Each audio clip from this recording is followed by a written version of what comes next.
ప్రకటన గ్రంథము 14వ అధ్యాయము 1 నుండి 5 వచనాలను అందరము కలిసి చదువుకుందాం. నాతో మీరు కూడా చదవాలని కోరుతున్నాను. ప్రకటన 14 1 నుండి 5 వచనాలు ప్రారంభించుదాం. మరియు నేను చూడగా, ఇదిగో ఆ గొర్రె పిల్ల సియోను పర్వతము మీద నిలువబడి ఉండెను.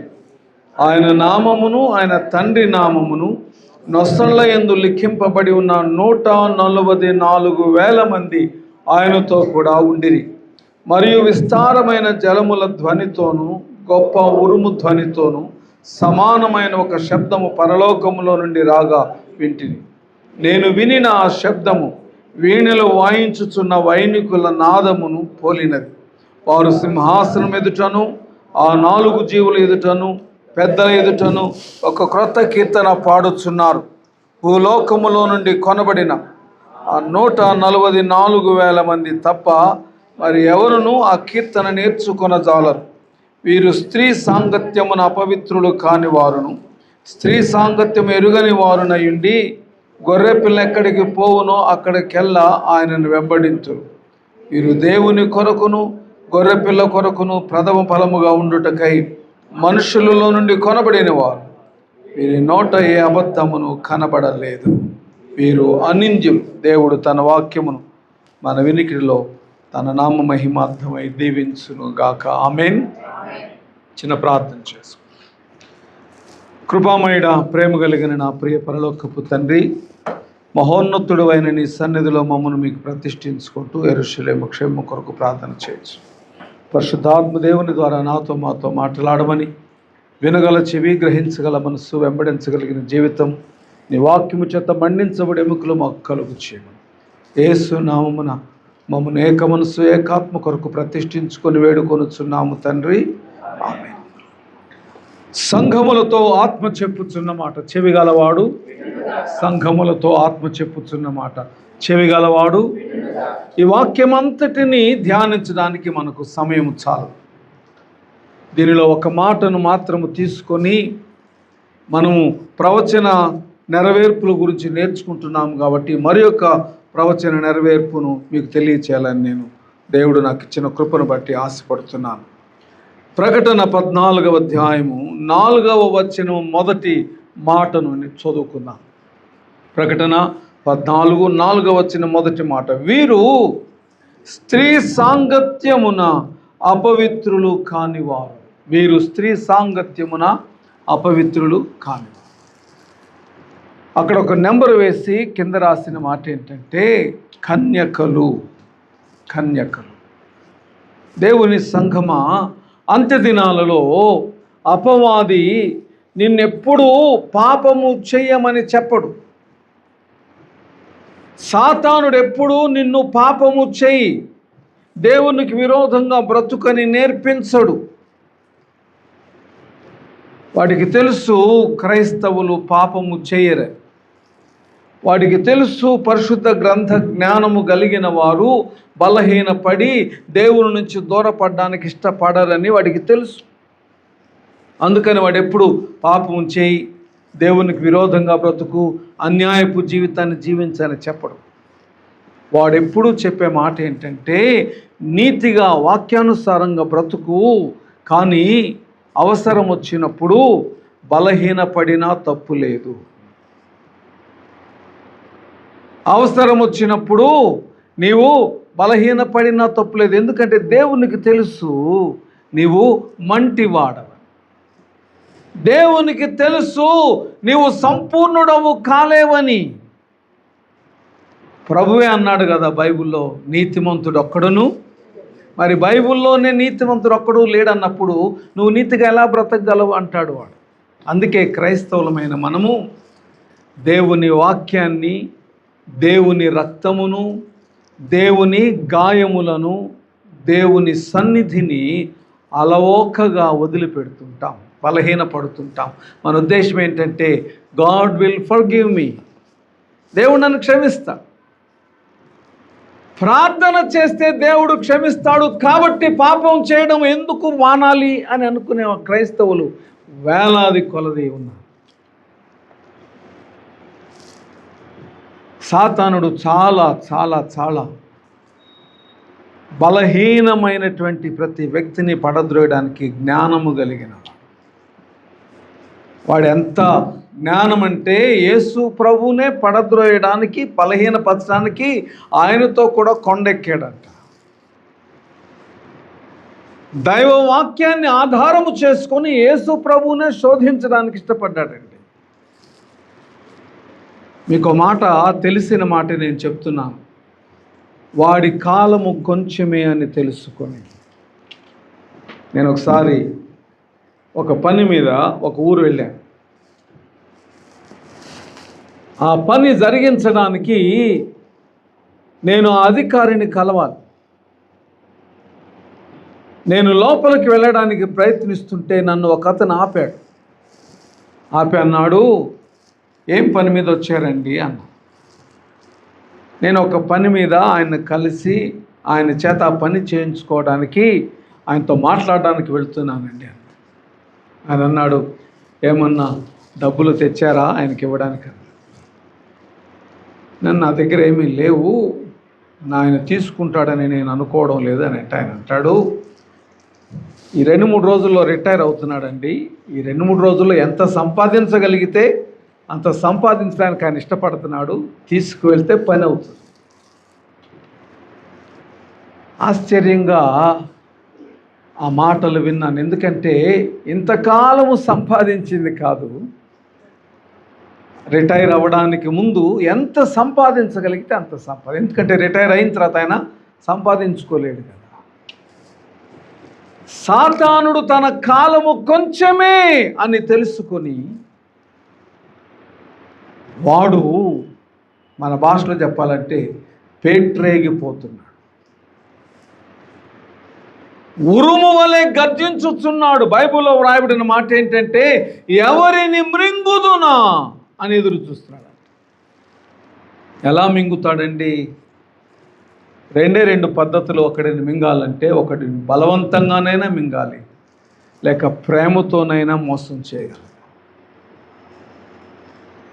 సాతానుడు మనలను ఎలా మింగుతాడు, లేక మనలను ఎలా పడగొడతాడు?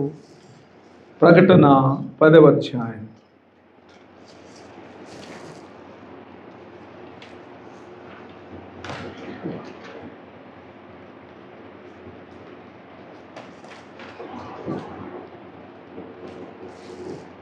క్షమించండి, 12వ అధ్యాయం. ప్రకటన 12వ అధ్యాయం 10వ వచనం. ప్రకటన 12:10.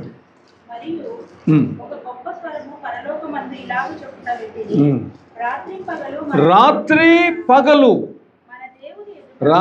పగలు మన దేవుని ఎదుట మన సహోదరుల మీద నేరము మోపువాడైన అపవాది. వాడి పేరేంటంటే, యేసుక్రీస్తు రక్తము చేత రక్షించబడిన వారి మీద నేరము మోపువాడు.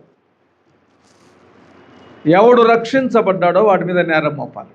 నేను రక్షించబడ్డానండి, నా మీద వాడు నేరం మోపాలంటే వాడు పాపం చేస్తున్నాడనే నేరం మోపలేడు. బలహీనపడ్డాడు అని నేరం మోపగలడు. ఎందుకంటే యేసయ్యను ఎరిగిన నేను పాపము చేయాలంటే భయపడతా.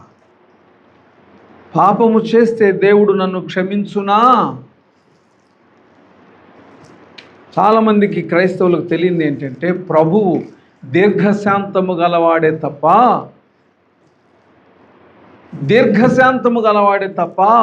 పాపము చేయుచున్న వారి మీద దయచూపువాడు కాదు. అది తెలియదు చాలామందికి. దీర్ఘశాంతము వేరు, పాపము చేయుచున్న వారి మీద దయ చూపుట వేరు. నేను పాపం చేస్తున్నాను, దేవుడు నా మీద దయ చూపించాడు అనుకోండి, నేనేమనుకుంటానప్పుడు? నా పాపము నా దేవుని దృష్టికి కనబడుట లేదు కనుక నేను పాపిగానే కొనసాగుదును అనుకుంటా. నేను పాపము చేసినప్పుడు దేవుడు నా మీద దయ చూపిస్తే దేవుడు కూడా నా వంటి వాడే అనుకుంటా. చూడండి, 50వ కీర్తన, 73వ కీర్తన. 73వ కీర్తన.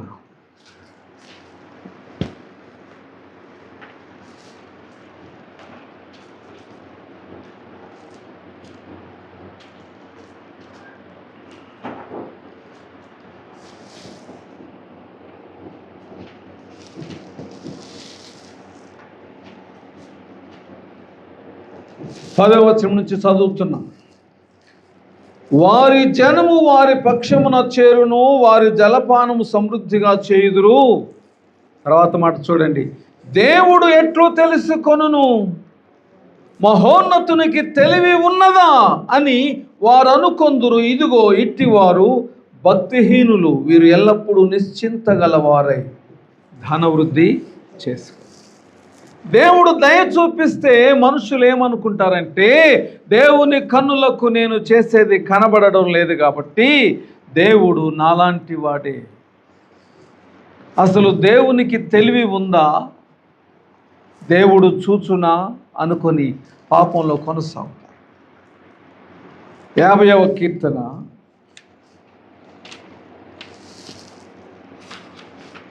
కీర్తనల గ్రంథము 50వ కీర్తన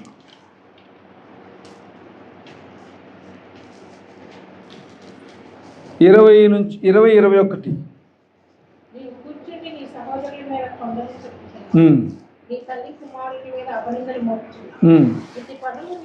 ఇట్టి పనులు నీవు చేసినను నేను మౌనినయుంటిని, అందుకు నేను కేవలము నీ వంటి వాడనని చాలు. అందుకనే దేవుడు దయ చూపిస్తున్నాడు అనుకొని పాపములను కొనసాగించే వాళ్ళు ఉన్నారండి. దేవుని బిడ్డ, నీవు దాగుకొని పాపము చేసినను నీ పాపపు అడుగులు ప్రభువునకు కనబడును. చిన్నప్పుడు కథలు చెప్పేవాడు. ఒక కథ ఏంటంటే, ఒక అతను పుచ్చకాయ తెచ్చి స్టోర్ రూమ్లో పెట్టి తినొద్దని తన పిల్లలకు చెప్పాడట.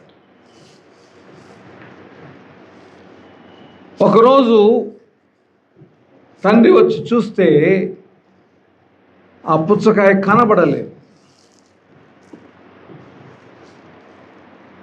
కుమారుడిని అడిగాడంట, నువ్వు తీసుకొని తిన్నావా? నేను తినలేదు అన్నాడు. లోపల బ్యాక్గ్రౌండ్లో ఉన్నటువంటి బ్యాక్ యార్డ్ అంతా వెతికారు, ఏమీ కనబడలేదు. తిని దాచిపెట్టిన పై అవి కూడా పడవేశారు. ఒక నెల తర్వాత తండ్రి వచ్చి అడిగాడంట, నువ్వు తిన్నావు, నువ్వు ఎక్కడ కూర్చొని తిన్నావో కూడా నేను చెప్పగలను.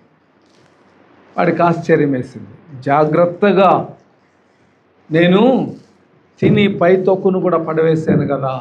తండ్రికి ఎలా తెలిసిందంటే, ఆ పిల్లవాడిని తీసుకొని వచ్చి ఆ బ్యాక్ యార్డ్లోనే ఒక చిన్న స్టూల్ దగ్గరికి తీసుకొచ్చి, నువ్వు ఇక్కడ కూర్చొని తిన్నావు కదా, నీకు ఎలా తెలుసు అంటే, వాడు తినినప్పుడు కింద పడిన విత్తనాలు మొలకెత్తిని. కింద పడిన విత్తనాలు మొలకెత్తిని. పాపము దాచిపెట్టబడినను ఒక దినమునది తన జీతమును చూపిస్తుంది. ఒక తండ్రి తన కుమారుడికి తెలియకుండా ఒక బారుకు వెళ్ళాడంట. వెనకనే కుమారుడు వచ్చాడట. నీకెలా తెలుసు ఈ దారి? నువ్వు ఎలా వచ్చావంటే, రాత్రి పడిన వర్షము వల్ల తడిచిన భూమిలో నీవు నడిచిన పాదపు గుర్తులు నాకు కనబడ్డాయి, వాటిని వెతుక్కుంటూ వచ్చాను. దేవుని బిడ్డ, ప్రభువు కన్నులు నిర్మించినవాడు. కన్నులు నిర్మించినవాడు కానకుండునా?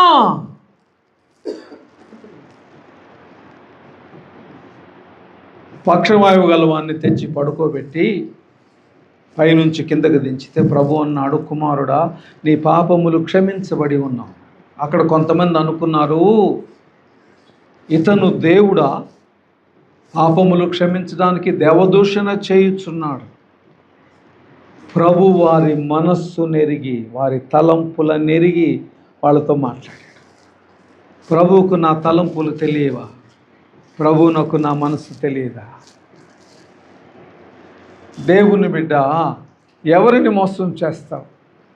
గలతీ పత్రికలో ఉంటుంది, మోసపోకుడి, దేవుడు వెక్కిరింపబడడు. నీవు ఏమి విత్తుదువో దానిని కోయు. నీవు ఏమి విత్తుదువో దానినే కోయుదువు. చాలామంది నటిస్తారు. ఆ నటన ప్రభువు సన్నిధిలో రికార్డు చేయబడుతుందని తెలియదు.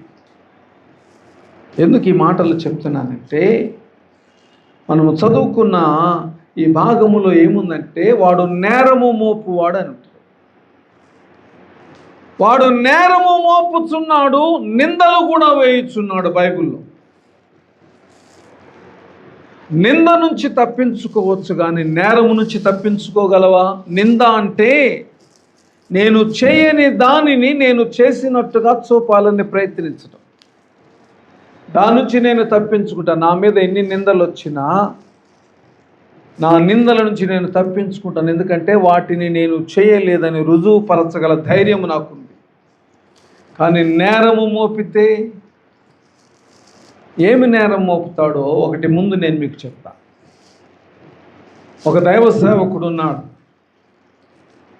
ఆ దైవ సేవకుడు మలిన వస్త్రాలు ధరించుకున్నాడట. అంటే మాసిపోయిన వస్త్రాలు ధరించుకున్నాడు. అపవాది ఆ దైవ సేవకుని మీద నేరము మోపుతున్నాడు. ఏమని? ఇతడు దొంగతనము చేశాడు, లేకపోతే ఇంకేదో తప్పు చేశాడని కాదు. నీ కుమారుడైతే, నీ సేవకుడైతే ప్రతిష్ఠిత వస్త్రాలు ధరించుకోవాలి కదా. మీరు ఎప్పుడైనా ప్రధాన యాజకుని వస్త్రధారణ చూడండి. ఏఫోదు ధరించుకుంటాడు, ఊరీము తుమ్మీము ధరించుకుంటాడు, ప్రధాన యాజకుని మీద 12 గోత్రాల రత్నములు ధరించుకుంటాడు. ఇవి కాక వీటన్నిటికంటే ప్రత్యేకంగా ఒక తలపాగా ధరించుకుంటాడు. తలపాగా గొప్పతనం ఏంటో తెలుసా? ఆ తలపాగా మొదటి భాగమున యెహోవా పరిశుద్ధుడు అనే మాట. యెహోవా పరిశుద్ధుడు. ఇక్కడ తాను కనబడుటలేదు, తన దేవుని పరిశుద్ధతను కనపరుచుచున్నాడు. మరి అటువంటి వాడు మలిన వస్త్రాలు ధరించుకోవచ్చా? పరిశుద్ధుడు అంటే దేవుని దృష్టిలో పాత నిబంధనలో ఎలా ఉంటుందో చెప్తా వినండి. పాత నిబంధనలో నేను దేవుని సేవ చేయాలనుకున్న లేవీయుడను, దేవుని సేవ చేయాలనుకున్నా. ముందు నేను చేయవలసిన పని ఏంటో తెలుసా? శిరస్సు మొదలుకొని పాదము వరకు ప్రతి వెంట్రుక నా మీద ఉండకుండా క్షౌరము చేయించుకోవాలి. ఆ తరువాత స్నానము చేసి ప్రతిష్ఠిత వస్త్రములు ధరించుకొని నా కొరకు బలి ఇవ్వబడిన రక్తమును నా మీద ప్రోక్షించుకొని ప్రభువు పరిశుద్ధ సన్నిధిలోనికి వస్తే, ఇక నుండి నా శరీరమందు పైకి వచ్చే ప్రతి వెంట్రుక ప్రతిష్ఠితమైనది, ప్రభువుకు అర్పించబడినదై ఉండాలి. అది ఆ రోజుల్లో ప్రతిష్ఠిత అంటే అర్థం. లేవీలందరూ అలాగే జరిగించారని బైబిల్లో ఉంది. దేవుని బిడ్డ, అటువంటి ప్రతిష్ఠితుడుగా ఉండవలసిన వాడు మలిన వస్త్రాలు ధరించుకోవచ్చా? అపవాది నేరము మోపుతున్నాడండి. దొంగతనం చేశాడు అనడం లేదు, బలహీన పడ్డాడు అనడం లేదు, మలిన వస్త్రాలు ధరించుకున్నాడు. దేవదూత అంటాడు, నువ్వు ఫిజికల్గా మలిన వస్త్రాలను చూస్తున్నావు, నేను అతని అంతరంగమందు కాల్చబడుచున్నటువంటి కట్టె వలె కనబడుతుంది. అందుకే దూతను పిలిచి అతని మలిన వస్త్రాలు తీసివేయించి పరిశుద్ధ ప్రతిష్ఠిత వస్త్రాలు అతనికి ధరింపచేసి చేతికి ఉంగరం ఇచ్చి అంటున్నాడు, ఇతడు పరిశుద్ధుడు. ఆమేన్. నీలోనున్న పరిశుద్ధత దేవుని ఎదుట కనబరచాలంటే ఏం చేస్తావు? దేవుని సన్నిధిలో నువ్వు పరిశుద్ధుడు కావాలంటే ఎలా? ప్రకటన 7వ అధ్యాయములు అంటాడు, వీరు గొర్రె పిల్ల రక్తమందు తమ వస్త్రములను ఉతుకుకొనినవా, అలాగున ఉతుకుట చేత తమ వస్త్రములను తెలుపు చేసి కొనిరి. క్షమించబడిన బ్రతుకే నిజమైన బ్రతుకు. అలా క్షమించబడిన వాడు పాపం చేయకూడదండి. హెబ్రీ పత్రిక 10వ అధ్యాయం 26వ వచనంలో ఏముందో తెలుసా? ఒకసారి సత్యమును రుచి చూచాక, సత్యమును రుచి చూచి పాపము చేస్తే పాప క్షమాపణ లేదు. బైబిల్లో వ్రాయబడిన మాట.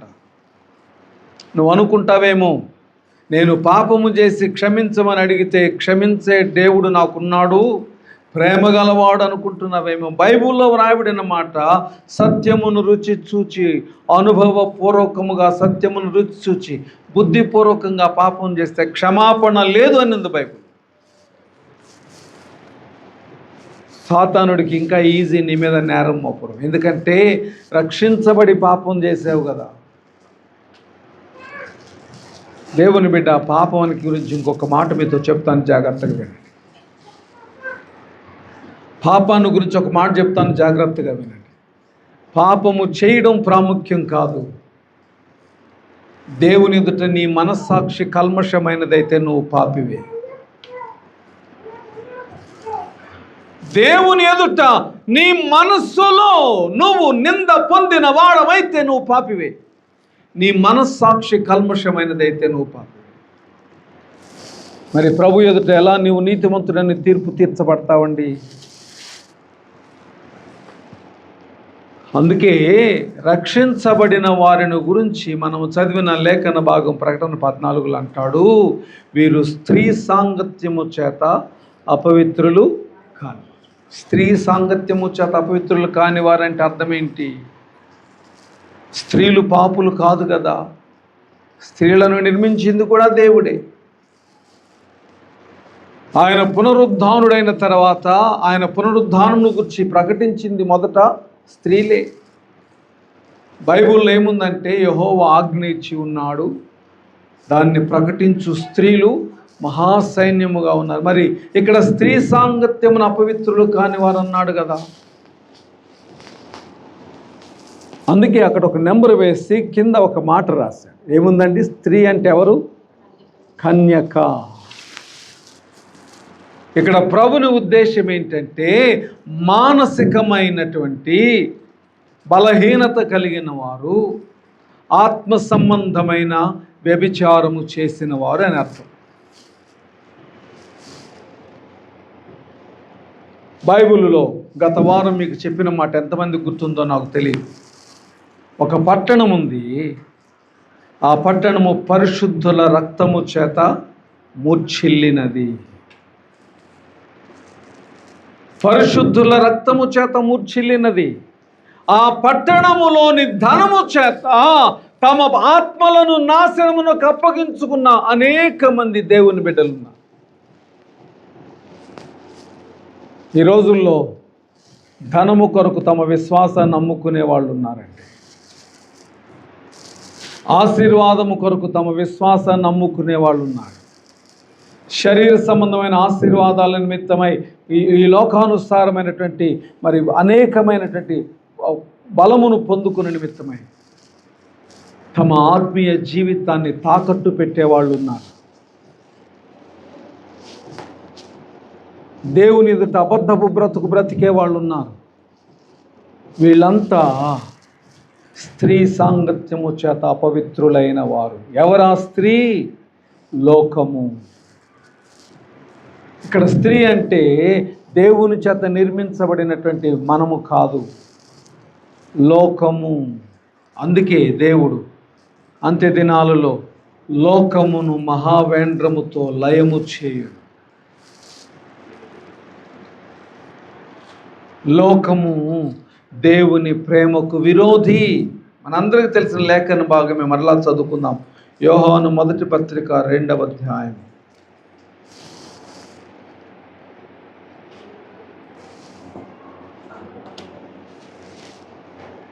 15వ వచనం. ఈ లోకమునైనను లోకములో ఉన్న వాటినైనను ప్రేమింపకుడి. ఈ మాటలు జాగ్రత్తగా వినండి. ఎవడైనను లోకమును ప్రేమించిన ఎడల తండ్రి ప్రేమ వానిలో ఉండదు. తండ్రి ప్రేమ వారిలో ఉండదు. ఎవరిలో? లోకమును ప్రేమించిన వారిలో. లోకమును ప్రేమించిన వాడి గురించి అక్కడ వ్రాయబడింది. స్త్రీ సాంగత్యము వలన అపవిత్రత పొందినవాడన. దేవుని బిడ్డ, వచ్చే ఆదివారము నిమిత్తము ఏర్పరచబడిన వాక్య భాగాన్ని 2 మాటలు చెప్పి నేను ముగిస్తాను. లోకాన్ని మనము ప్రేమించి హత్తుకోకుండా ఉండాలంటే ఏ స్థితినైనా దేవుని కొరకు ఎదుర్కొనగలిగిన మనస్సు ఉండాలి. దేవుడు దానిని నీ బ్రతుకులో ముందుగా ఒక అనుభవంలోనికి తెస్తాడు. అలా తెచ్చినప్పుడు నువ్వు యెహోవాను హత్తుకొని, దేవుని వాక్యమును హత్తుకొని ప్రభువుకు నిన్ను నువ్వు ప్రతిష్ఠించుకోగలగాలి. పాపము లేని బ్రతుకును కలిగి ఉండాలి. నీకు ఆత్మీయ సత్యం చెప్తున్నాను. ఒక దినము రానయ్యున్నది. ఆ దినమున ఏమి జరుగుతుందంటే నిన్ను నీవు లోక ఆశల నిమిత్తమై అమ్ముకునే అనుభవంలోనికి వస్తావు. మీకందరికీ తెలుసు, వచ్చే ఆదివారం మనం ధ్యానించుకునే వాక్య భాగం చెప్తున్నాను. ఇంతకుముందు విన్నదే మరలా చెప్తున్నాను. ప్రకటన 6వ అధ్యాయం చదువుకుని రండి. ఆయన మొదటి ముద్రను విప్పినప్పుడు తెల్లని గుర్రము మీద ఉన్న ఒకడు కనబడ్డాడట. వాడి చేతిలో విల్లు ఉంది. వానికి అధికారం ఇవ్వబడింది జయించుటకు.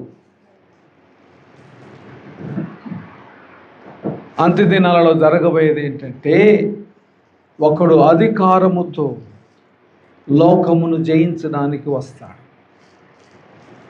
మొదటి ముద్ర విప్పగా రమ్ము అని స్వరము చెప్పుట వింటిని. అప్పుడు వీడు కనపడ్డాడు. ఏం చేస్తున్నాడండి? జయించుటకు బయలు వెళ్ళుచుండే. దేన్ని జయించాలి? ప్రకటన 7వ అధ్యాయం చదువుకోండి. అక్కడ ఏముంటుందంటే ఒకనికి ముద్ర వేసేటువంటి అధికారం ఇచ్చాడు దేవుడు. ఆ ముద్ర ఎవరికి వేస్తాడు?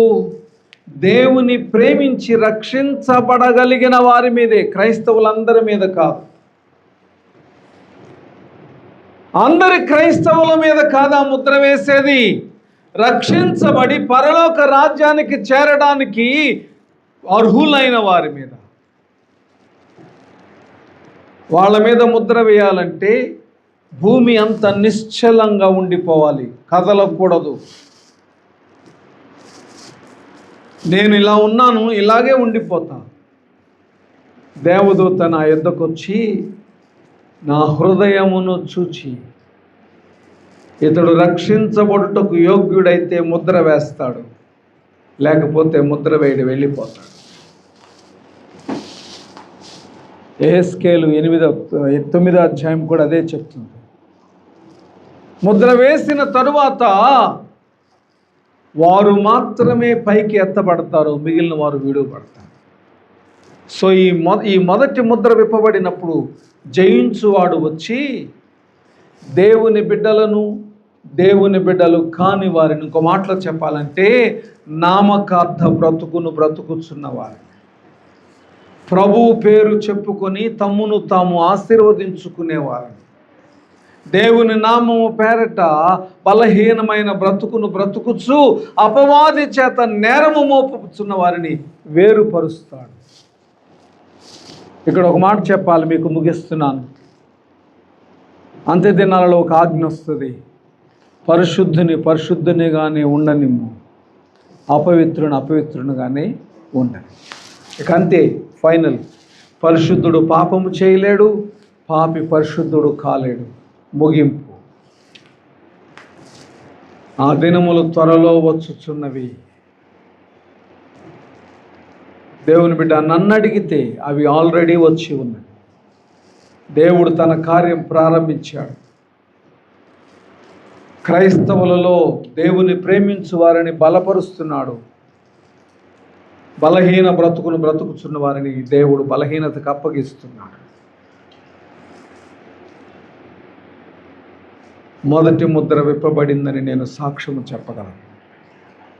మిగిలిన ముద్రలు వచ్చే ఆదివారం నేర్చుకుందాం. అంత్య దినాలలో ఉన్నాము. లోకము చేత అపవిత్రతకు అప్పగించుకోవద్దు. అపవాది నీ మీద నేరము మోపకుండా ప్రభువును హత్తుకొని ఆయన రక్తము చేత ముద్రించబడి ఆయన రక్తములో ఉతుకుకొనిన తెల్లని వస్త్రాలు ధరించుకోవాలని ప్రభునామం పేరట మిమ్మల్ని హెచ్చరిస్తున్నాను. దేవుడు మిమ్మల్ని బలపరిచి దీవించి ఆశీర్వదించునుగాక. ఆమేన్. తల వంచి ప్రార్థన చేసుకుందాం. Thank you and God bless you. Please like. It helps the video to reach more people and share the blessings of the word to friends and family.